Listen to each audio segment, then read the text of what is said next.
Welcome back, everyone, to Talking It Out with Bachelor Nation. This week, we are talking to Spencer. If you don't know, he won the boxing date this past week, and he was in the armed forces, so we are very excited to talk to him about that. 100%. But first off, you know how we do. We got to get to our hot takes. So we're going to get into a couple of takes we have on this week's episode.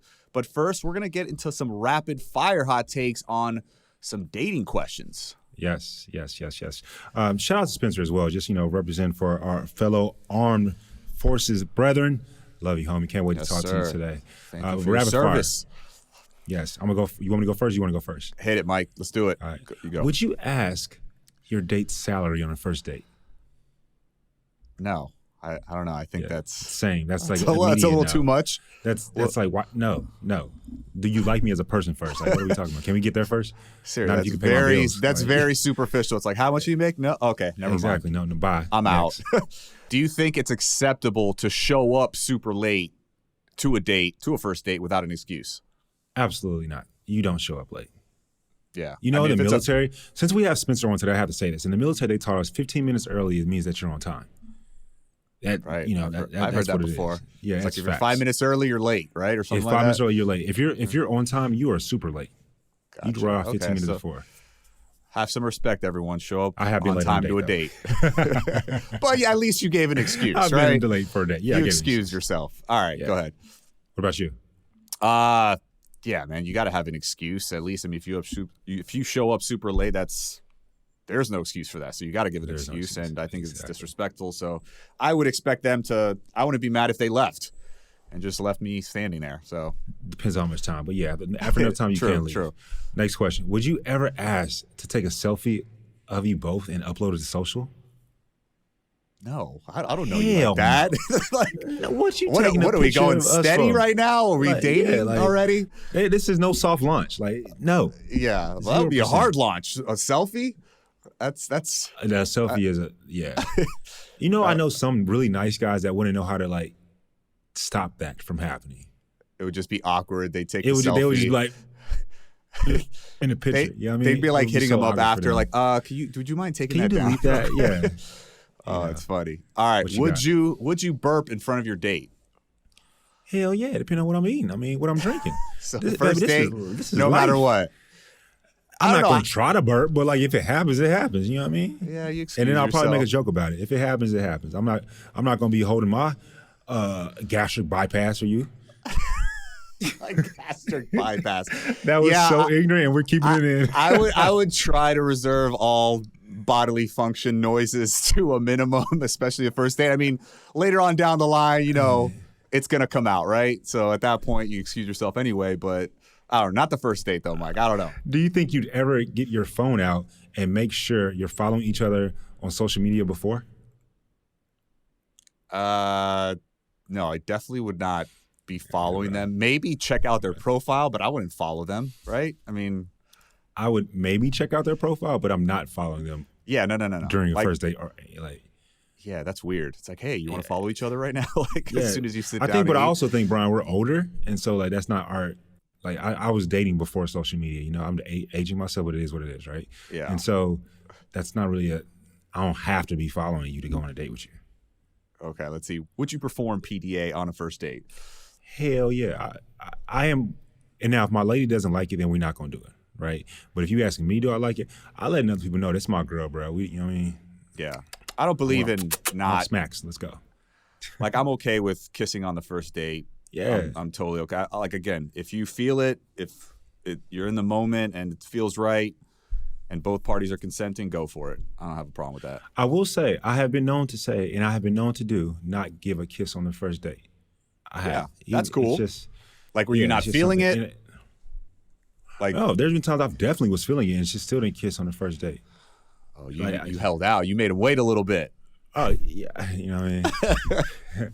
I'm a slow burn, baby. They just wanted you even more.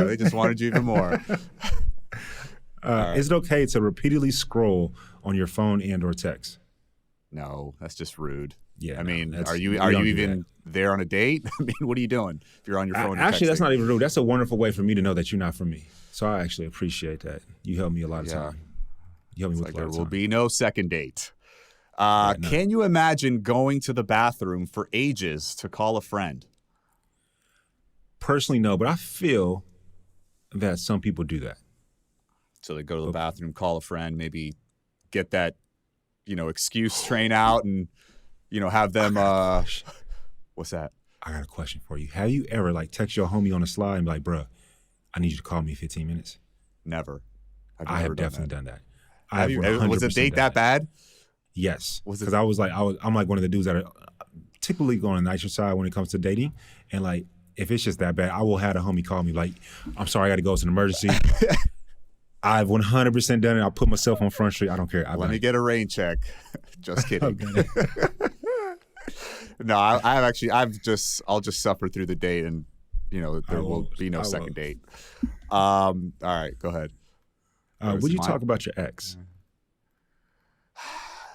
I mean, I'll try not to, but shit, if the conversation comes up and we're talking about exes and we're both going back and forth about it, I wouldn't mind. But yeah, probably good to keep your ex out of the conversation on the first date.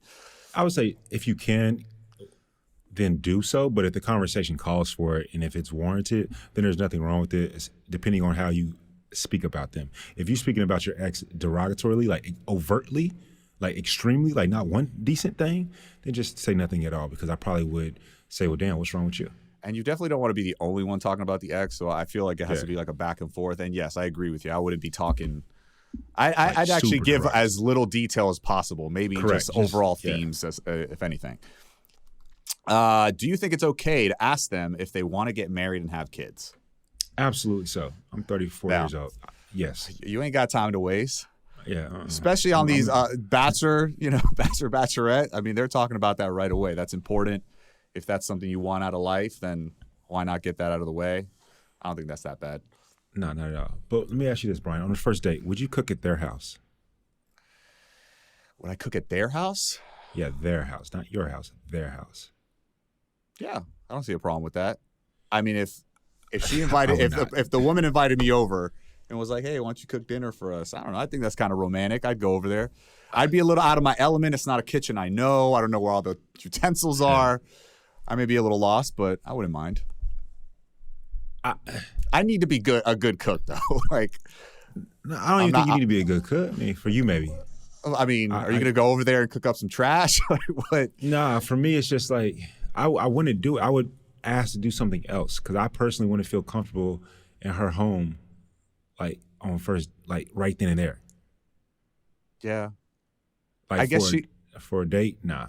Yeah, I guess she would have to make you feel comfortable, because she's probably the one that invited you, right? I mean, if she's cool with it, I don't know. I mean, is she cool with it? But then I'm gonna break. Let's just do it. If girl cooking for me on first date, I'm probably gonna like her a lot. She cook for me on first date. I'm like, what's up, babe? The key to a man's heart is through his stomach. Yeah, I might not be paying attention and catching the things I need to catch. Especially the food good and hit right. I might not catch what I need to catch. So that's why I would say, can we go out and eat? Okay. What about getting drunk? Getting drunk on a first date. Yeah, if we ain't getting drunk, getting really drunk. No, getting really drunk. No, I probably wouldn't be getting really drunk. I probably wouldn't even get drunk, to be honest. Okay. And to be honest, I could go without alcohol too. True. I'm definitely. I wouldn't mind. Drink, but I wouldn't mind getting. I could go without. I wouldn't mind getting drunk, but I can get drunk, but I ain't gonna get too drunk. Yeah, you ain't gonna have to walk me out. I'm not. Exactly, this ain't my boy's bachelor party. You know what I mean? Yeah. I ain't gonna be none of that. Don't get sloppy. Don't get sloppy. Let me ask you this: have you ever been catfished on a date? Yeah. Don't you remember that story I told you, that first Tinder date? She did not look like she did in her pictures. So would you ghost them if they catfished you? Yeah. I mean, listen, ghost is the right terminology for this, but you already violated, you already lied to me essentially. So it's I don't know. I just feel like that's disrespectful. I mean, ghosting, I'd do it in a nice way. Hey, listen, just wasn't feeling it. I'd let him down. But yeah, there's definitely wouldn't be a second date if I got catfished. For sure. What about you? Yeah, I'm gone. Gone. Simple as that. I'll make up some excuse. I'll make something up. Yeah, I'm gone. Would you wait for them to pay at dinner? on a first date? No, not at all. 0%. No. Yeah. Agreed. Normally, there's been times, no, I'm not. I wouldn't be waiting for you. No, not at all. I will add to that, though. It is attractive if she's like, oh, I want to pay, It's like, girl, I got this. I would like her to, allow me to pay, but if she's like insistent on paying, then I would, yeah, all right, cool. True. Yeah, but I would want to pay. Yes, I would want to pay. So Agreed. Let me ask you this: would you help yourself to a taste of their food? Only if she fed me. But I would not if she does it first. I would not go ahead seal, and. Yeah, I would not reach over and grab something from her plate. Yeah, she has to break that seal, and I'm not going to be like overtly like, oh my God, what is that? Staring at it. Like making her feel like I'm pressuring her to make her give me some of her food. I want it. Yeah, agreed. Are you still checking out other people in the restaurant? I mean, to me, the answer is obviously no. But like, if she's like, mi futura reina, or my future queen. So if a baddie walks by, I personally, and I'm gonna get some shame on this. I personally feel like when I'm on a date, my woman is the baddest in the game. Period. You just made a lot of women happy out there with that answer. I agree. Yeah, you gotta stay focused on what you have in front of you. So I agree with that. Go ahead. So let me ask you this then: would you slip out the back door if you didn't fancy them? No, I wouldn't. I'd be a man. I'd sit in the trenches, and I've done this before. Like I wasn't feeling a date. I just wrote it out. We had dinner. We had a nice time, but it just wasn't in the cards for us, and I'd let him down after that. Pretty much. I agree with you. What do you got? Would you ever start talking about your future together and referring to you both as we? What kind of question is that, people? Psycho. Psycho. No, it's not happening. Like, no. That's no. I'm trying to get to know you, not we. Oh man. All right. Well, apparently that's all the questions we have. So hopefully y'all gain something out of that. But now we got to get to some of the takes on this week's episode. So Mike, what are the overall themes that you saw in this week's episode? Yeah, a few things. The show is so beautiful the way that they'll show one thing, you'll be like rooting for somebody, right? And then all of a sudden they show something about the same exact person. You're like, bro, why did you just do that? So what I'm talking about specifically is, what's my man's name when he was talking about his dog? Hayden, and Rambo is the dog. Yes, Rambo. So when he was talking about Hayden and what he said at first, I felt for him. I did. I personally do think, and Hayden, you can hate me, I don't really care. It's just my personal opinion, though. I felt that he said that to try to be vulnerable. Yeah. And like, even though I feel that way, I still feel that Rachel could have shown him a bit more. But then the very next moment, he's an asshole again. I'm like, bro, what are you doing? Yeah, I mean, I would have, I definitely was sympathizing with him, empathizing with him in the sense that I have a dog. I absolutely love Copper. I can't even imagine what he's going through. So with that, and I got to agree with you. I feel like, Tino came in to interrupt their one-on-one time, and, she could have said, hey, give me a minute, just, I guess, being aware of the situation. Like, this guy's basically spilling his heart, whether it was, his story for whatever reason he was telling that story in the moment. It was a sad situation. And I think she could have maybe, just given him a little bit more time and then excused him a little bit better than she did. But the rest of the episode, he was an ass. I mean, like he was. It was like, bro, I'm like, why did I even try for a second to sympathize with you? Yeah, and it just looks like, I mean, he was just talking shit the entire time, and I don't do you not know that these other dudes are not on your side? Like, they are your enemy. They're your competition. They will go straight to Rachel and rat on your ass. Like, why would you be saying all that stuff? Watching the show live. If I was watching the show live, I would have tweeted, because the Bachelor producers got them receipts. Best believe it. Oh yeah, I love. They got them receipts, and so they will copy and paste it back up on the screen so all of us fans can listen and watch. If y'all didn't hear him earlier in the show, this is what he said. This is what he said, and then you're like, oh, well, he did say that, So they got the receipts for sure. I think that at times, like on The Bachelor, Bachelorette, Bachelor in Paradise, and other shows that I won't name because they're not the Bachelor franchise, right? But like, we want to see that vulnerability, but I need people to realize your $5 of vulnerability may or may not be something that's of great value, depending on who it is. I remember the example I use is like when you give tithing to the church. My great grandma might give $5 to the church, and it's a lot, right? If I give $5 to the church, it's not a lot. And I'm talking about in terms of like income, for example, right? So you can give someone some vulnerability, and it's not that deep, you know? So what are you saying? That what he was saying about Rambo to Rachel necessarily wasn't that deep, or?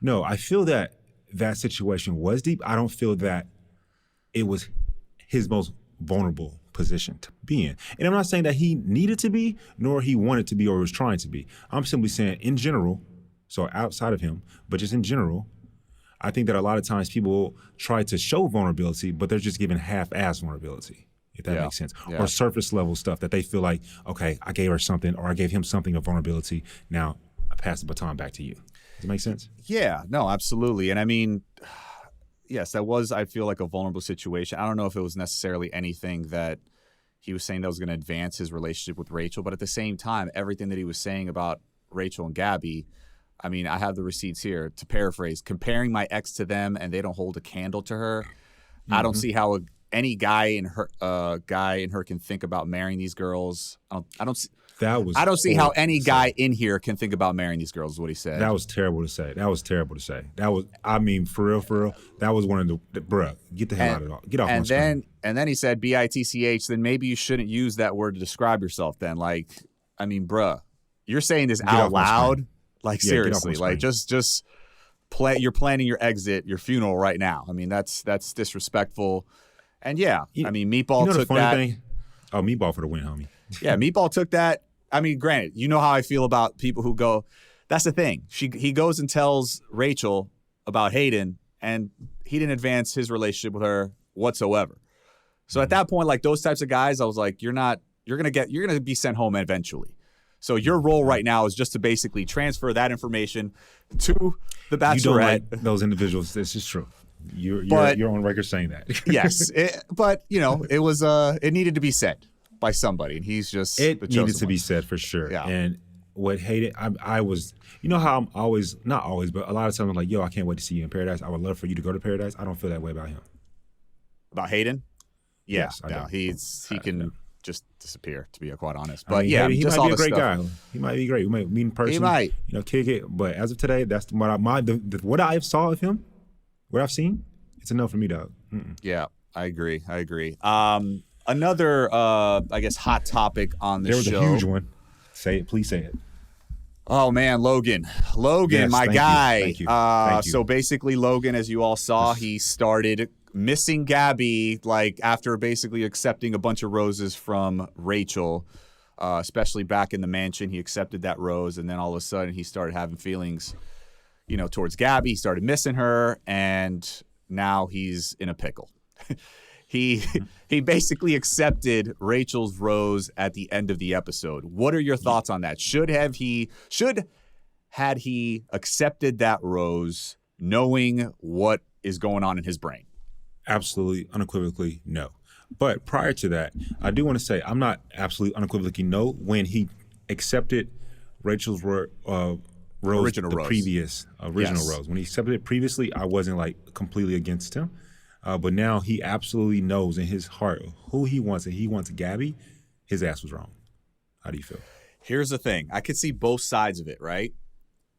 Yes, the right thing to do is in that rose ceremony, when Rachel says, "Do you accept my rose?" he should have said no. Here's the thing, though. What happens in that scenario? He's like, "Gabby, can I speak to you for a moment?" They go off to the side. They talk. They have a conversation on the side. She might send him home right there. His time is done. Correct. What he did do was accept the rose in order to get out of that situation of the rose ceremony, move forward, and then maybe have a more private conversation with Gabby where, emotions are down, because it's like, bruh, you would have just rejected her girlfriend and then said that he liked you. So it would have been a lot, right? So I get why he didn't do it, but the right thing I think would have been to just, hey, I made my bed. I got to sleep in it. I got to tell her right now. Does that make sense?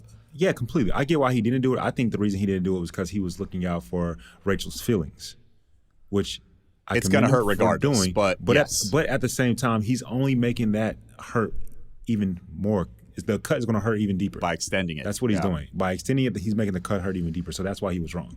I see he would what I feel he should have done was take both of them prior to the rose ceremony. Hey, I know we didn't get to do a ceremony today, or we didn't get to have a cocktail party, but I know this is a rose ceremony. May I please speak to both of you? Yeah, I would have done anything and everything to make time. Like, oh, Jesse, the rose ceremony's canceled? No, it isn't. Like, I need to talk to somebody. You know what I'm saying? Like, I would have gone to their room. Whatever needed to happen, I would have made sure that I talked to both Rachel and Gabby before that ceremony. But now you're right. It's going to extend it. It's going to hurt even more.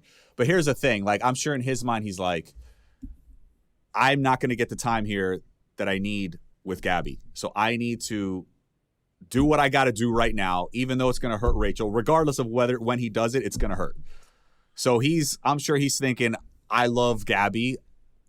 You know, at the end of this, like he's looking out for himself. He wants to be happy. He wants her to be his girl. And like, I get it, but yes, it's an effed up situation all around. It's an effed up situation. Honestly, I could say it because I ain't on the show no more. I feel for you bachelorettes. I feel for the fellas.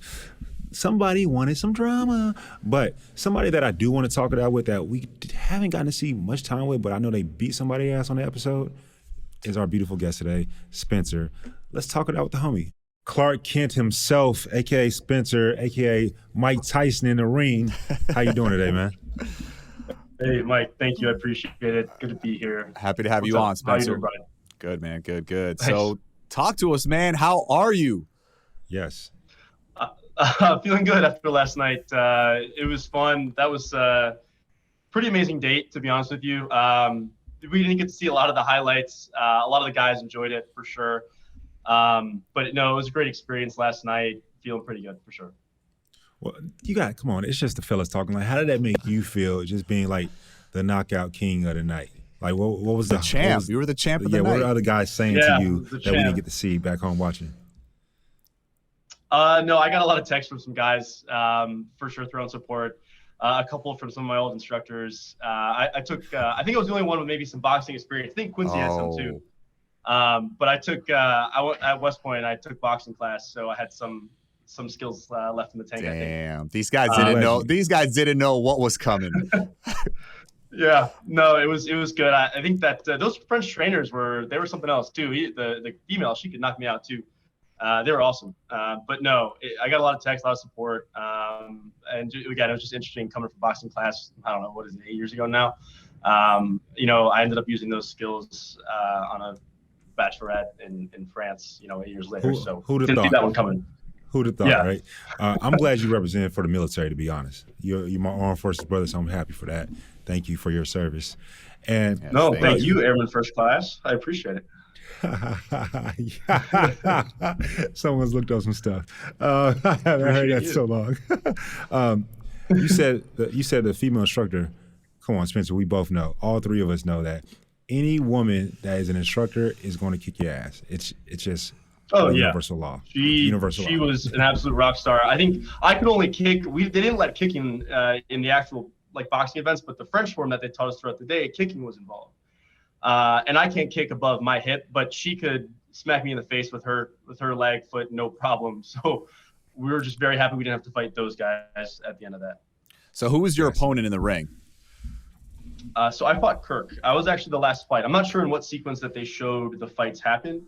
I fought Kirk, and he was actually an animal out there. He's a college football coach. I think you guys probably know that, 4 weeks now. So he was an animal in the ring. He was giving motivational speeches to us throughout the day. He had a lot of high energy. So it was a tough fight for sure. There you go. Who surprised you the most out there? Ooh, who surprised me the most?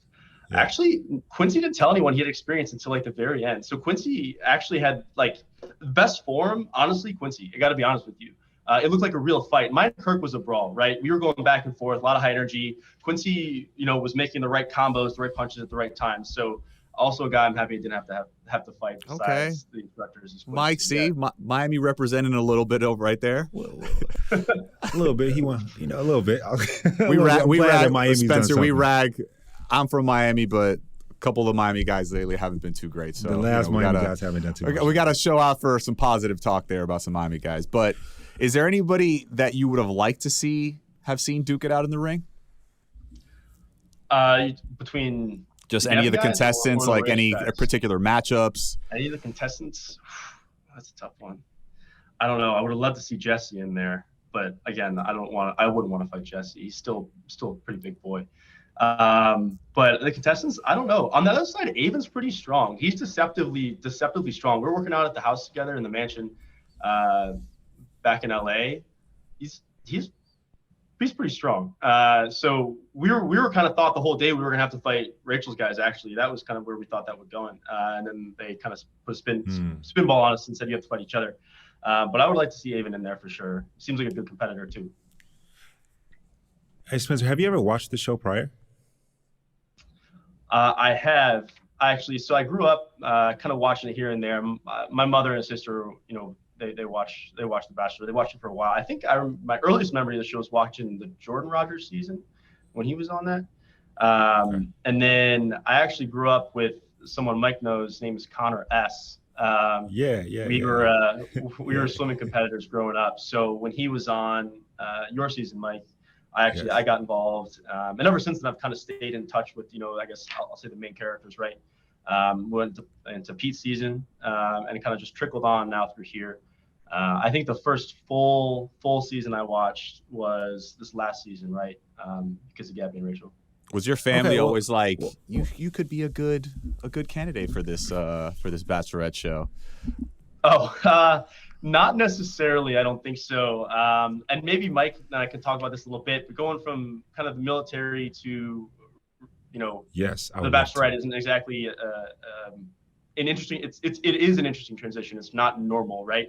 I wasn't, in front of the camera a lot, right? I can brief. I could go, give a brief on XYZ things to so and so and so and so, but talking about your feelings and being open and emotional and kind of feeling not the pressure or the weight, but just feeling like you're representing a certain part of society, right? And they're watching you to see how you do. It's an added stress. So I don't necessarily think that my family thought that I should or would go on it.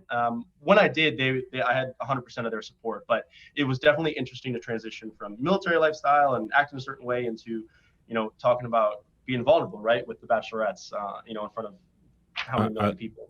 I love that you said that. I've never once been able to speak about this with someone else that understands that aspect. And so I'm so happy you said that. I want to get more into that. But first I want to go back to the you watching the show. Is there anyone, since you've watched a couple seasons, anyone outside of Connor S, 'cause I'm sure we'll kick it in Texas, that you would have loved to see in that ring with you from different seasons? Anyone from different seasons? Yeah. Before you answer that, though, Spencer, can you just give us some stats, or how tall are you? How much do you weigh? Because I feel like it's got to be a good matchup. It's got to be a good matchup. Good matchup. I'm about 6'1", 200 pounds. Okay, I big think boy. I entered. I was naturally small though. I was a cross country runner in high school. I was about 155, 160 naturally. Just working out. Put on that size, man. Yeah, put it on size. Yeah, so 6'1", 200. Slower runner now, right, because of that. But no, those are the stats. I don't know. I mean, I don't really think that it's always tough to judge people who are here, and especially if they're going through this experience. I completely understand why certain things happen. And why certain people are the way they are on the show. It's stressful. I think that the only real person, and again, I don't know these people personally, just based off the show. I think again, watching Connor's season, probably Luke when that guy came back out of nowhere. Luke Parker. Yeah. Luke, he's a stocky guy too. You might get him a little bit on right. Yeah, he was ready to throw hands maybe when he came back, right? Yeah, he was ready to throw hands when he came back. I don't know. Never throw hands, but never. Okay. Yeah, no. Everyone else has seemed like they've been great. Again, too tough to judge people in the past, but I guess maybe that's the only one that comes to mind on the top of my head. No, for sure. Luke is actually he's a good person. He's just misunderstood at times. Talking about, you were saying you don't know all the previous contestants, but then being scared of what things could be. Were you scared when you were which was scarier, having to be in the ring on national TV or having to give a speech to Gabby on national TV? I don't know. It beforehand, I think giving the speech to Gabby sounded. I guess I don't know if you use the word scarier. Intimidating. Intimidating. Yeah, there's a better word. In the moment though, it was actually really easy. I got to be honest with you. The longer I was, getting to know, the girls over this process, the easier it is to kind of open up, right? So if you asked me on day one, I would have been, wow, this is, yes, very, very nervous. But last night, or on the last episode, it was really easy. Just getting to look at her and just tell her, what I see in her, what I love about her. So yeah, it was a lot easier than I thought. The fight was harder. Say again? I was just saying kudos to her for making you feel comfortable in that situation. Oh yeah, she's amazing in a million different ways. But yeah, the fight was harder too. Just Kirk came out of nowhere. Again, football coach, he's a fighter. But no, the ring is where I feel comfortable too. So it's tough to choose, but I really enjoyed it. I know that making us fight isn't exactly the most ideal way to get to know the girls, but I think it was great. We got to show our personality, who we are, what we like to do, and we're kind of really tell Gabby what we love about her. And how did you feel after receiving Gabby's group date rose after coming out on top? It meant a lot because I don't think maybe some of the viewers have seen some of the connection that we've had so far. And getting to, again, I think Mike and I kind of have mentioned on it here, talk about, our shared, military understanding and just kind of what maybe has bonded us over the last couple episodes. Getting that group date rose from her kind of, you're competing with, what is it, at that point, 8 other guys for attention. It's tough to not know where you are, with the girl that you're dating. So to get that rose meant a lot. It really did. It was super exciting in the moment, right? And there's, cameras on you and all this stuff, but it really does kind of make you feel like it's just you two. All of the hustle and bustle is quieted down and it's just you guys and you're actually just talking. So Spencer, man, so obviously we saw you and Gabby connect over your shared respect for the armed forces, and we just want to take a little bit of a deeper dive into that. So talk to us about the branch of the military that you served in. So I served in the Army for the past, 4.5, 5 years. But I started at the United States Military Academy at West Point. I entered there in 2013. Thanks, Mike.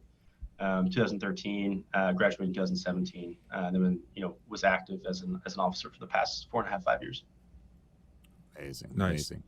Yeah. So I have to know, can you take us back, before that? Because we all have a military story. I just spoke about this yesterday. One of my battles, my military friend, literally just yesterday. For you, what was that? Battle, but I didn't. I'm trying to use terminology that everyone understands. What was that for you prior to going to West Point? Because that's, for people that don't know, please explain. That's not a small feat. That's pretty huge, right? And significant. Maybe not to you and all your West Point buddies, but for those outside, that's super huge and significant. So, was it I'm always going to West Point? Was I'm always joining the military? And if so, the Army? What was that backstory? I appreciate. Thank you, Mike. I actually appreciate the respect there. Anyone who serves is all my respect. It's just the path that you take there is just maybe unique to you. I think mine started when I was a freshman in high school. I went to my older cousin's graduation of West Point in 2010. And I was just a kid. When you're a freshman in high school? 14, 15? 14. And so you go to graduation and there's, Apache flyover. I think the president was the guest speaker that year. And I was like, wow, this is awesome. This is really cool. I could do this. You're 14, 15, seeing machines fly and important people all around you. I didn't see the 47 months of, kind of hard work that went in before that, right? I just kind of saw the end, the graduation. So that's where it all started. That's where it inspired me. I had grandfather serve in the Navy actually in World War II. So I know all those great uncles, so somewhat of a military family as well. And that's where my journey started. The application process is strange. You have to get nominated by, a congressman or a senator. You interview through that process to these service academies, those other ones being the Naval Academy in Annapolis and Air Force in Colorado Springs. But I got my first acceptance to West Point, and when that happened, I kind of dropped my applications to Annapolis and Air Force. Did you apply for any other branches? No, just the Navy and the Air Force. I didn't really consider the Coast Guard as much. So, yeah. And I did do a semester there, though. Yeah. You did? Okay, I did. Yeah. So you did apply for the Army, the Navy, and the Air Force. Yes, I did. Okay, but once again, I think my first acceptance came through was West Point. West Army. Point, so I just I took that. I was West Point. That's where I saw my cousin graduate. It's the one I'm most attached to. Gotcha. We've had some amazing leaders come out of there. Who have led the country through a lot. So I just felt most inspired to go there. It was a done deal after that. So how did your family react when you told them that you were going to West Point? My dad was really excited. He was really proud of me. And that made me happy to make my dad proud, right? Growing up as a son, you want to make your dad proud, right? That's one of the things, major feat in your life. You want to do right by your old man. So he was proud of me. My mom, she was a little nervous for sure. And she's a mom. She has a right to be. But eventually, she came around, and she's been super proud of me ever since. So supportive. Do you have brothers and sisters, or only child? I do. I have an older sister. Okay. She's great. Yeah, she's one of my best friends now. I think growing up, I was probably the annoying little brother, but I think we've kind of grown up, and we just support each other holistically now. Nice. And she actually lives in New York City when I was at West Point. So West Point's an hour up the Hudson. So I would go and visit her when I could, leave campus and go have fun with her in New York. Amazing. In regards to family, my sister was an Army captain, but she's younger, so I know I still get on her nerves too, bro. But in regards to family, you said your father was super excited for you to be going, to the military. Was your mom super excited for you to be going on The Bachelorette? I think now she is. She's at first she was just nervous, right? She's nervous about her boy going on again for some of the same reasons that we talked about earlier, right? You're representing kind of some interesting facets of society, and she wants everyone to like her son and those things. My dad, again, he was the one who was like, all right, we got to talk fashion, shoes, let's get this out, like sports coats, things like that. We got to have you going on looking good, okay? Yeah, you're going to be looking good. You're my son, you're going to be looking good, right? That was his first thing. And my mom was a little nervous, but once I, talked to her about like the reasons why, and I really cared about doing this. And she was, she's been 100% supportive ever since, and same with my sister. So they've been great. Did you know who was going to be the Bachelorette at the time you got accepted to go on the show? I'm trying to remember the exact timeline. I think I found out I was going on the show. I got the offer, I think, a few days before they made the announcement at the live after the final rose. I think that's when, with Gabby and Rachel. And then I saw the announcement, and obviously, I accepted my offer. So it was after watching the whole season through, having these two girls both be the Bachelorettes, it was, it's double the excitement for sure, and anxiety driven, right? Now there's two girls, right, that you're getting to know, and there's a lot more kind of factors that come into play here. So you mentioned some. Normally, first let me ask you this. So who did you want to be the Bachelorette from the beginning? That was my question. I want to make sure I ask that before I follow up. I was open to both, absolutely, right? Okay. There's no wrong with you're finding the person that you're, that they're going to be your fiance, right? That's serious. I always was attracted to Gabby's sense of humor, and I think I kind of mentioned that in the show the other night. So that was who I originally wanted to talk to, get to know, all these things. I think, I wanted to get to know Rachel because, she's also an amazing person. She's there. She's open to getting to know me. But But I think, Gabby was just stood out to me again, her sense of humor, our shared, background. And when Gabby was one of the Bachelorettes, I was already started leading that way. Right. Nice. You mentioned something when I asked you about your mother and how she felt about the show. Your response, one of the things you said was, you know how important this is to me. Can you unravel that for us, please? This is talking about, what did you mean when you told your mom, you know how important this is for me? That's a good question, Mike. I'm gonna take a sip of water. Fair enough. Get your thoughts. Think. No,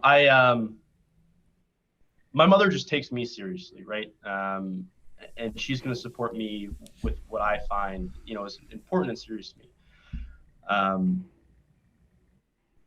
My parents, I'll start here. My parents met at a Christmas party on December 19th.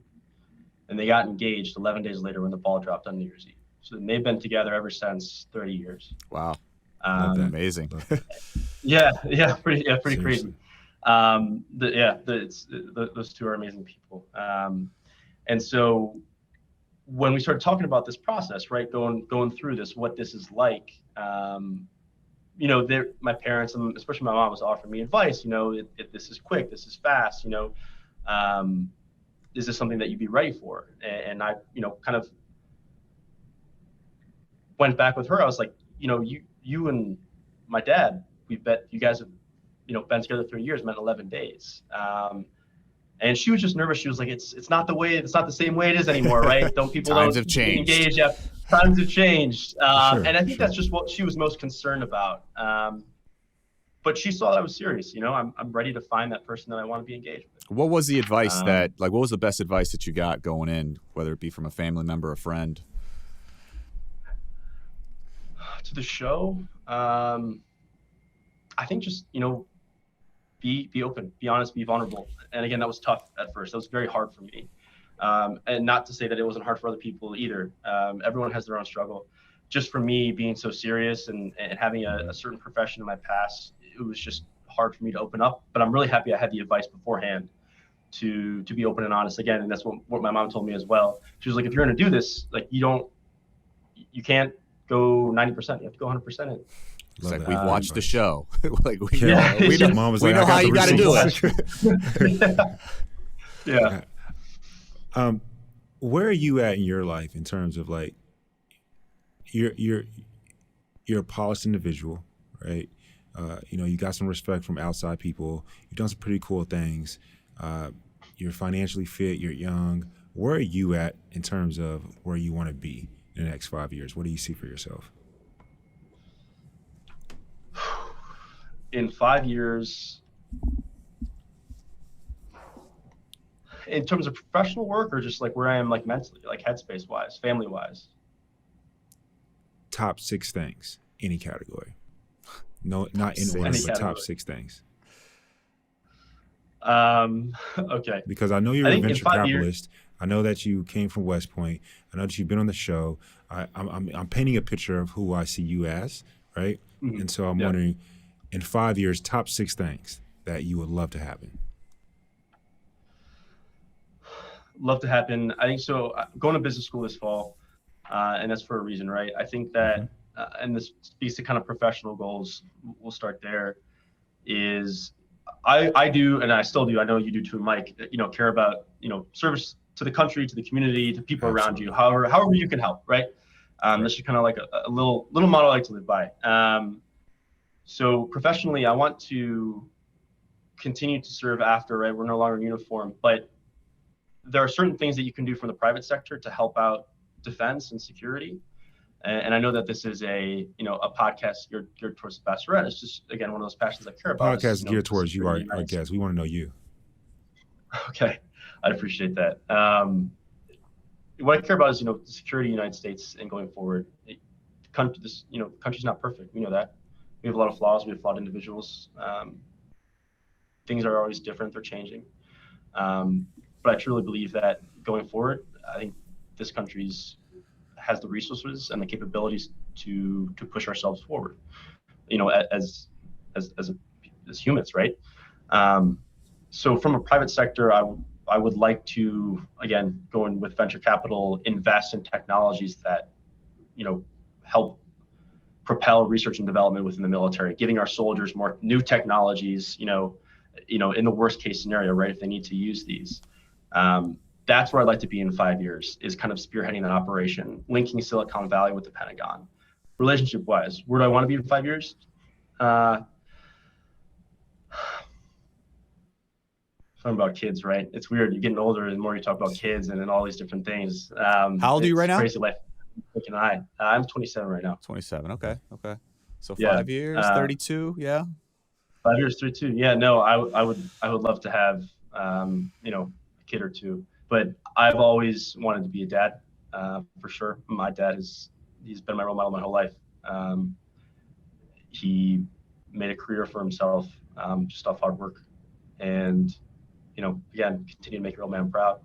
I'd love to take the lessons he gave me and pass it down to my future son and daughter, God willing. Have you been in prior to the show, did you have like some serious relationships in your 20s? I did, yeah. Okay. Yeah, I had a few. Yeah, 20s, as much as you can. My first girlfriend was high school into college, and she's awesome. It didn't work out right. She went to a different school. West Point is a whole other animal in itself. Yeah. So it just didn't work out. I think we were like 18, 19, 20, 21, something like that. So tough for young kids there. But dated a couple more girls throughout my 20s. A few pretty serious. And I learned a lot from those relationships too. I think learning what I can do better from past relationships is kind of what helped me on the show, as well as kind of thinking about how I can be a better person, a better man, a better partner to a girl. What's your and I think those relationships. Say again. I'm sorry, I cut you off. No, I was just saying, taking it from the past, the mistakes I've made in the past, and making myself into a better person, learning from them, and applying those to future relationships. Right, my relationship with Gabby right now, I think, has just helped a ton. So do you think that made you prepared for this type of situation where an engagement and a future marriage is on the line? Because there's a lot of guys. Mike, there's a lot of guys that come on this show that they just aren't ready, like straight up. Absolutely. They haven't had the experience. They've been dealing with stuff, and they're just not ready. You think you were ready coming on the show? I do. Yeah, I do. What are your red flags? You said, because I'm asking this question, Spencer, because one, we all have red flags, right? Two, I feel like you're honest enough to tell them. And three, you mentioned that some of the things that you've done in your past have propelled you and helped you for a relationship moving forward. So what would you say one of your red flags are? Red flags, I think, is not trusting somebody. I think, and I'm saying that not in a super serious sense, but even just like the little things, right? Like if I'm going out with my friends and we're watching the game, or quote the game or whatever, and I'm just not on my phone, I don't respond to 1 a.m. That should be like okay in my mind, right? Or if my partner is going out with the girls and she's doing her thing, and they're at a bachelorette party doing their thing, and you don't get a call or a text, like that's okay in my opinion. I think that's when you start to not trust those people, you start to doubt, and you always kind of have to know where this person is, where they are, who they're with. That is a big red flag for me, because it just shows that the relationship isn't built on anything. It's not built on trust, and that's, I think, kind of the cornerstone of where I like to see my relationships go, is being built on trust. Gotcha. So not having a cell phone on the show was easy for you. Yeah. That's one way to put it. No, one good way to put it. Talk about what you've learned, man, about in regards to relationships. What has been the biggest takeaways from what you learned at West Point? Biggest takeaway from what I learned at West Point. Oh boy, there's a lot of lessons there. I can imagine. I think it's just and this might speak to just military life in general. Mike, you might resonate with this. It's just working very hard, knowing that you deserve something, right? And then just not getting it, whatever it is. Thanks. You ran 2 miles in 10 minutes and you crushed this workout or this tryout, but you didn't get the offer to join the team. And I just had so many moments of those over the course of my, I'll say 8.5, 9 year kind of Army lifestyle. It's hard. It's a gut punch every single time. It gets slightly easier every time, but it just never goes away. And you just have to get comfortable with that gut punch and then moving on to the next task. It's like a lot of learning lessons that, prepare you for life and stuff. I want to know, go ahead, Mike. No, I was going to say, Bryan, my number one thing in regards to what you just said, Spencer, my number one thing I learned from the military, embrace the suck. Just embrace it. Just embrace the suck. It's not going away. You have to. It's there. Hey, but it makes you stronger in life, right? I mean, I could totally feel you guys on that. I want to know, take the audience inside West Point. Like, what is some of the wildest? Tell us a wild story that happened at West Point that people are have no idea what you were going through at the time. Don't tell those stories, Spencer. Don't tell those wild stories. Yeah, I don't know. I don't want West Point coming after me. The West Point publicist. A PG-13 version, maybe. I don't know. Maybe just a misconception is that we were a very locked in, straight away group of people. Men and women, boys and girls, however you want to view these cadets, college kids. At the end of the day, we are college kids, and we do like to have fun. So on the weekends when maybe there's a big bowl, maybe Alabama's playing Auburn in the Iron Bowl, and everyone at those colleges are out. It's not like we're just studying military tactics. We'll I'm glad you said we'll link our Xboxes. We'll play Halo. We would do all those things. Play floor hockey in the hallway. We do like to have fun. And some of the most creative people I've ever met were West Point cadets and wore uniform every day. But they are just some of the most hilarious, most personable people I've ever met. And just getting to know them was great. I love that you said that, man. Thank you for saying that. Another thing that you and I have in common is that after we both left service, we went and got into the finance field. So I'm curious, why did you get into the financial field? What was that motivation? We mentioned slightly on those long-term goals, 5 years from now, 10 years from now, what you want to be doing. Yeah. So that was part of the reason. The other one is I had a role model of mine who I actually grew up with. I've kind of followed him maybe his whole career. His name is Sam Ellis.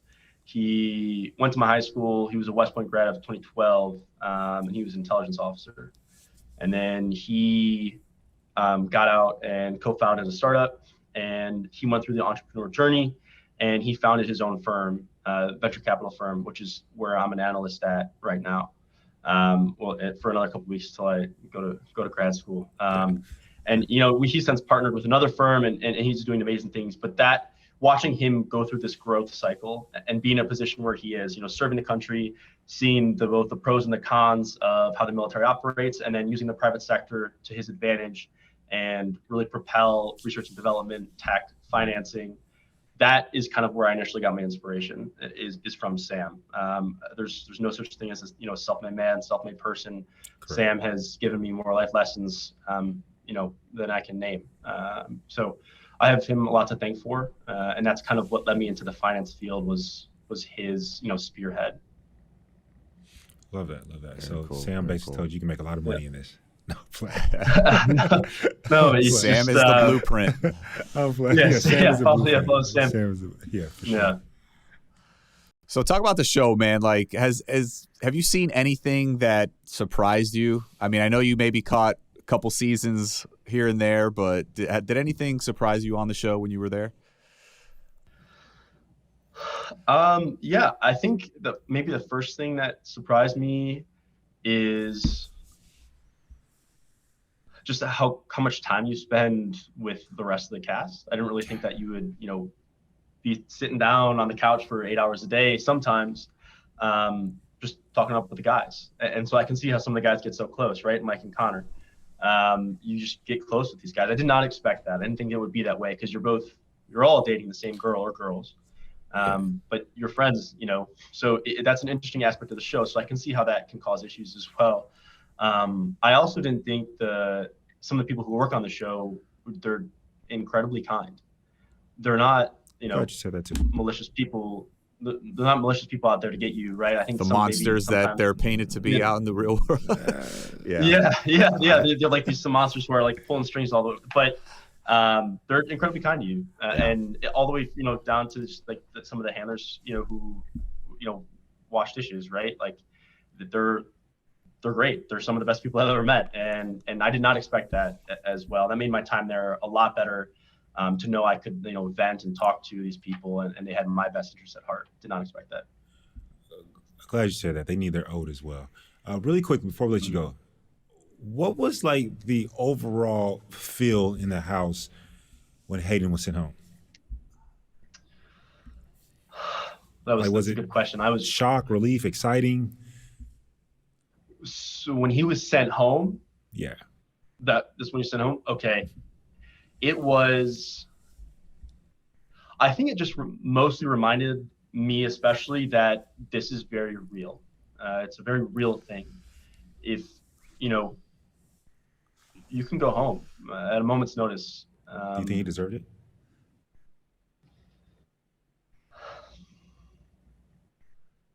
I don't want to speak for him. I mean, you heard. I mean, did you catch any of the stuff that he said? I mean, it was caught on mic. It was caught in person. It was actually really hard for me.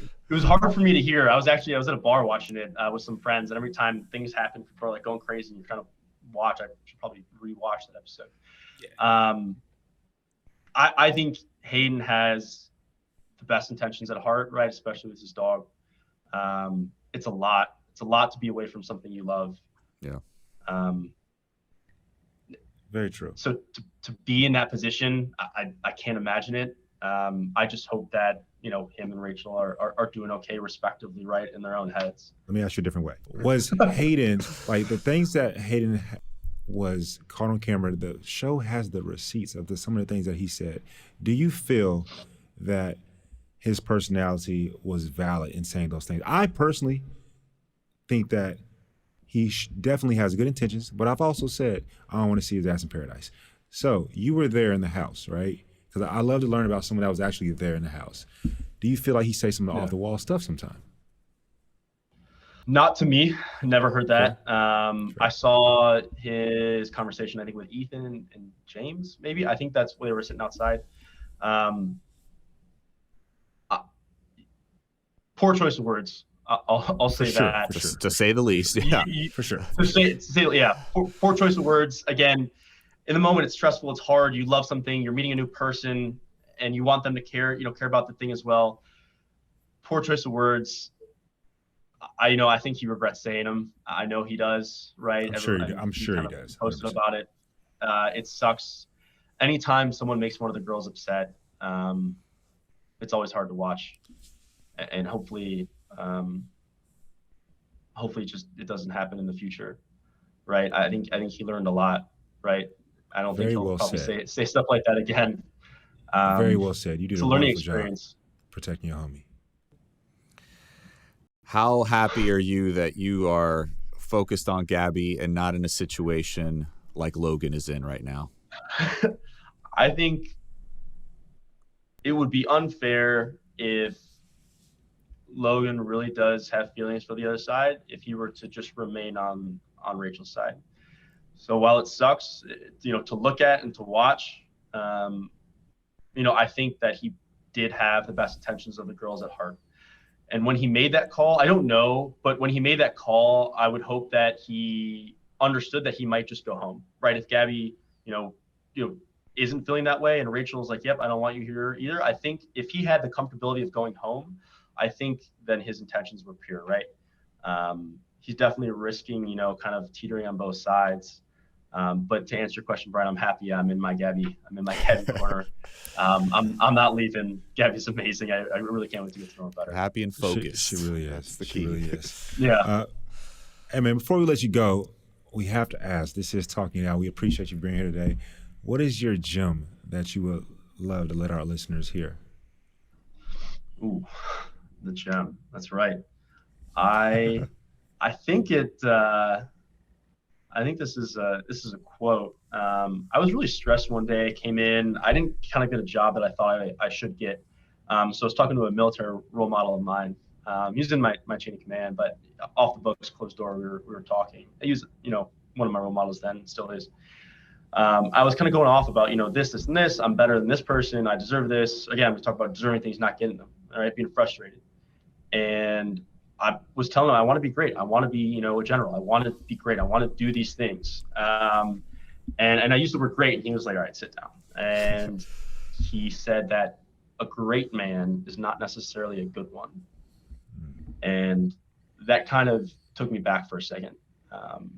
We have a lot of great men and women out there, right? But are all of them good people? And so that was his lesson to me, was like, your goal should be a good person, a good man, be a good officer in the Army, or good in the private sector, be a good person. And their greatness might come later. But if your goal is already being set at great, 40 years from now, you're going to get lost along the way. You're going to be so obsessed with, wanting that greatness, being this person, you're going to get lost. You're going to lose yourself. You'll make more mistakes. So that's just kind of something I've taken with me for the past couple of years. And I think it still holds true. It's kind of a timeless quote. Love that. I love that. Love that, man. Love that. Man, Thank you. We talked about a lot today, man. I'm happy we had you on. I love to get to know you for sure.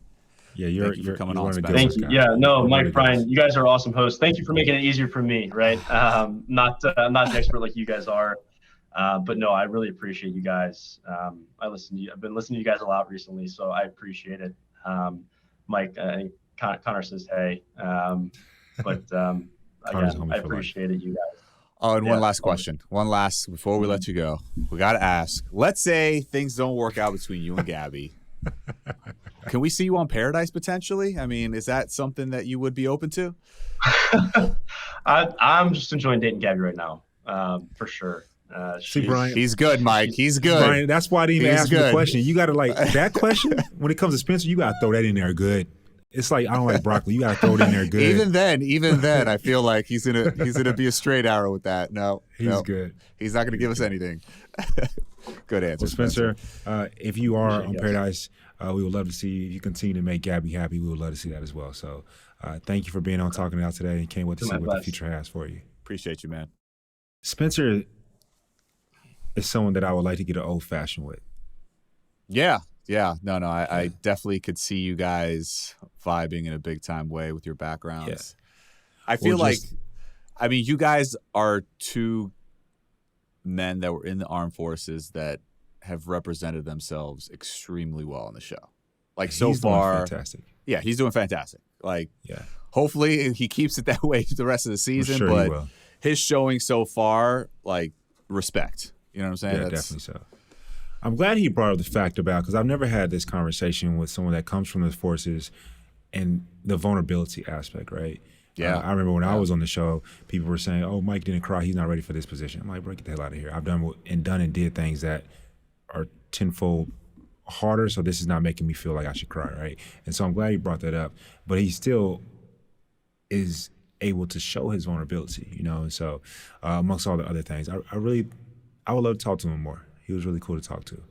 Absolutely, man. I loved his gem and, just his whole story about West Point. And, he looks like he's doing big things, man. So he has a bright future. Yes. And he has a very bright future. Yeah, wish him nothing but the best, whether it be with Gabby, Paradise, whatever the case may be. But anyways, to all of our listeners out there, we hope you loved the episode. Thank you so much for tuning in. And just like we told Spencer, here on Talking It Out, this is about our guests and it's about you, our listeners. So if you have any insight, any opinions, any stories, please don't forget to DM us those things. And just as a reminder, guys, make sure you tune in to The Bachelorette every single Monday at 8 p.m. on ABC, or you can stream it on Hulu. We always love to hear your opinions, your stories, and your insights. So please don't forget to comment, follow. Message us on social at Talking It Out, B as in Bachelor, N as in Nation on IG. And as always, don't forget to subscribe to our podcast. Listen to us on the Odyssey app or wherever you get your podcast. And baby, you already know, don't DM me no more until you get to subscribe. We love y'all. And last but not least, make sure you guys are tuned in this Sunday, ABC Celebrity Family Feud. You have Bachelor Nation versus Bachelor Squad. Who is it going to be? 8/7 Central. Make sure you guys are watching this Sunday, ABC Celebrity Family Feud.